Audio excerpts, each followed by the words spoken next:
नमस्कार। आज अद्वैत वेदांत में जीव विचार के बारे में हम पढ़ेंगे। सर्वप्रथम ब्रह्म और जीव में क्या संबंध है, ये मैं आपको बताने जा रही हूँ। जीव आत्मा या ब्रह्म का व्यावहारिक रूप है। ये अभौतिक तथा भौतिक तत्वों का योग है। इसका अभौतिक तत्व चैतन्य है। यह चेतन तत्व साक्षी अर्थात निष्क्रिय दृष्टा है। यह अंतःकरण की वृत्तियों का तटस्थ दृष्टा है। साक्षी स्वयं प्रकाश है और बिना किसी उपकरण के स्वतः अभिव्यक्त होता है, किंतु इसका प्रत्यक्ष शरीर रूपी उपकरण में ही होता है। इसका भौतिक तत्व अंतःकरण है, जो अविद्या का परिणाम है। अंतःकरण जीव की जागृत एवं स्वप्न अवस्थाओं में सदैव सक्रिय रहता है। यह केवल सुषुप्ति में ही निष्क्रिय रहता है। सुषुप्ति में अविद्या सहित साक्षी का ही अस्तित्व रहता है। अविद्या को लिंग शरीर से भिन्न कारण शरीर कहते हैं। सुषुप्ति में अंतःकरण अपने कारण अविद्या में लीन हो जाता है, अर्थात सुषुप्ति में केवल अविद्या से युक्त साक्षी का ही अस्तित्व होता है और अंतःकरण कुछ समय के लिए अविद्या में लीन रहता है। इस प्रकार हम जिसे जीव कहते हैं वह अद्वैत वेदांत की दृष्टि में अंतःकरण में व्याप्त चैतन्य है। अंतःकरण विशिष्टो जीवः अर्थात जीव विषय रूप, आत्म अनात्म रूप या सत अभाव रूप है। जीव की व्यावहारिक सत्ता है। इस रूप में यह निष्क्रिय साक्षी और सक्रिय अंतःकरण का संयुक्त रूप है। यह जीव ही अहम प्रत्यय का विषय है। जीव ही ज्ञाता, कर्ता और भोक्ता है। जीव अनेक है और प्रत्येक की अपनी विशिष्टता है।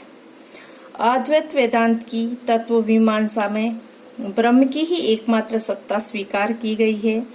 पारमार्थिक दृष्टि से ब्रह्म ही सत्य है। जगत की व्यावहारिक सत्ता को स्वीकार करते हुए भी पारमार्थिक दृष्टिकोण से उसका निषेध किया जाता है। जीव भी पारमार्थिक ब्रह्म ही है। ब्रह्म पृथक जीव की कोई सत्ता नहीं है। उसकी पृथक सत्ता अविद्याकृत है।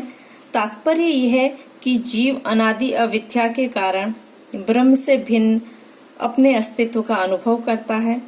जिस प्रकार व्यक्ति अपने गले में पहने हार को यत्र तत्र खोजता है, जब वह अपने कंठ की तरफ देखता है तो हार मिल जाता है, उसी प्रकार जीव अविद्या के कारण ब्रह्म से अपना भेद समझता है और जब उसे ब्रह्म ज्ञान या आत्मज्ञान हो जाता है तब उसे ब्रह्म से अपनी अनन्यता अर्थात अभेद का ज्ञान हो जाता है। तात्पर्य यह है कि जीव ब्रह्म से परमार्थ अभिन्न है। इस ब्रह्मात्मैक्य को समझने के लिए शंकर के अनुयायियों ने 3 सिद्धांत प्रतिपादित किए हैं। पहला प्रतिबिंबवाद कहलाता है। प्रतिबिंबवाद के अनुसार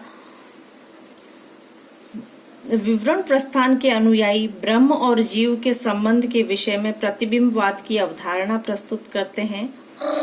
इसका सुझाव स्वयं शंकर ने बृहदारण्यक में दिया है। इसके अनुसार ब्रह्म का अविद्या में प्रतिबिंब जीव है। ब्रह्म और जीव में बिंब प्रतिबिंब का संबंध है। ब्रह्म का प्रतिबिंब होने के कारण जीव ब्रह्म से अभिन्न है।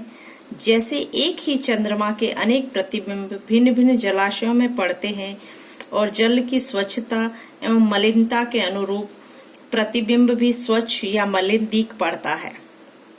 जल की स्थिरता या चंचलता के अनुरूप प्रतिबिंब भी स्थिर या चंचल दिख पड़ता है। वैसे ही अविद्या की प्रकृति के अनुरूप ब्रह्म का प्रतिबिंब स्वरूप जीव भी भिन्न भिन्न आकार प्रकार का दिखाई देता है। जिस प्रकार जल के हटा देने पर केवल चंद्रमा रहता है, उसका प्रतिबिंब नहीं रहता, उसी प्रकार अविद्या के दूर होने पर प्रतिबिंब स्वरूप जीव की सत्ता भी नहीं रहती, केवल ब्रह्म ही बचता है। इस प्रकार विवरण प्रस्थानवादी प्रतिबिंबवाद के आधार पर ब्रह्म जीवैक्य का प्रतिपादन करते हैं। दूसरा सिद्धांत अवच्छेदवाद का है। अद्वैत वेदांत में भामती प्रस्थान के अनुयायी ब्रह्म जीव एकत्व के विषय में अवच्छेदवाद का समर्थन करते हैं। शंकर ने स्वयं ब्रह्मांडीय आकाश एवं आकाश के हिस्सों की उपमा के द्वारा अवच्छेदवादी अवधारणा का संकेत दिया है। भामती प्रस्थानवादी घटाकाश के द्वारा ब्रह्म एवं जीव की अनन्यता अर्थात अभिन्नता को समझाते हैं। उनके अनुसार यद्यपि आकाश सर्वव्यापी एवं एक है, तथापि वह घट मट आदि भेद से घटाकाश एवं मटाकाश आदि रूपों में आभासित होता है। जिस प्रकार घट मट आदि द्वारा निर्मित परिधियों के हट जाने पर सीमाबद्ध आकाश के भाग सर्वव्यापी आकाश में समा जाते हैं, उसी प्रकार अविद्या एवं तजन्य उपाधियों के दूर हो जाने पर उनमें सीमित चैतन्य रूपी जीव ब्रह्म चैतन्य अभिन्न हो जाता है। इस प्रकार भामती प्रस्थानवादी अवच्छेदवादी अवधारणा के आधार पर ब्रह्म एवं जीव के अभेद की स्थापना करते हैं। इसकी स्पष्ट अभिव्यक्ति हिंदी के कवि कबीर की निम्न पंक्तियों में मिलती है। जल में कुंभ, कुंभ में जल है, बाहर भीतर पानी, फूटा कुंभ जल जल ही समाना, यही तथ्य कहो ज्ञानी। किंतु विवरण प्रस्थानवादी इसे अस्वीकार करते हैं। उनका आक्षेप है कि अभाव रूप अविद्या द्वारा अनंत ब्रह्म को सीमित करना विचार के परे है। इसी क्रम में तीसरा सिद्धांत आभासवाद का सिद्धांत है। सुरेश्वराचार्य आभासवाद के आधार पर ब्रह्म एवं जीव के अभेद का समर्थन करते हैं। सुरेश्वर के अनुसार शंकराचार्य आभासवाद को स्वीकार करते हैं। सुरेश्वर के अनुसार प्रतिबिंब एवं अवच्छेद संबंधी विचार कोई तात्विक सिद्धांत नहीं है, ये उपमा मात्र है। अविद्या न तो ब्रह्म को प्रतिबिंबित कर सकती है और न सीमित। अविद्या भ्रांति है, अतः उसका आभास भी मिथ्या एवं अव्याख्येय है। अद्वैत वेदांत के आचार्यों ने ब्रह्म जीव एकत्व प्रतिपादक उपनिषदों के महावाक्यों जैसे तत्वमसि, अहम ब्रह्मास्मि, अयम आत्मा ब्रह्म, प्रज्ञानम ब्रह्म की विस्तृत व्याख्या की है। यहाँ हम तत्वमसि महावाक्य की व्याख्या करेंगे।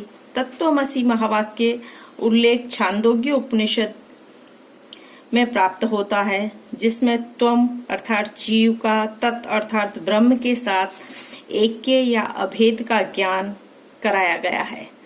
तत्वमसि महावाक्य की विस्तृत व्याख्या नैष्कर्म्य सिद्धि वेदांत सार और वेदांत परिभाषा में प्राप्त होती है।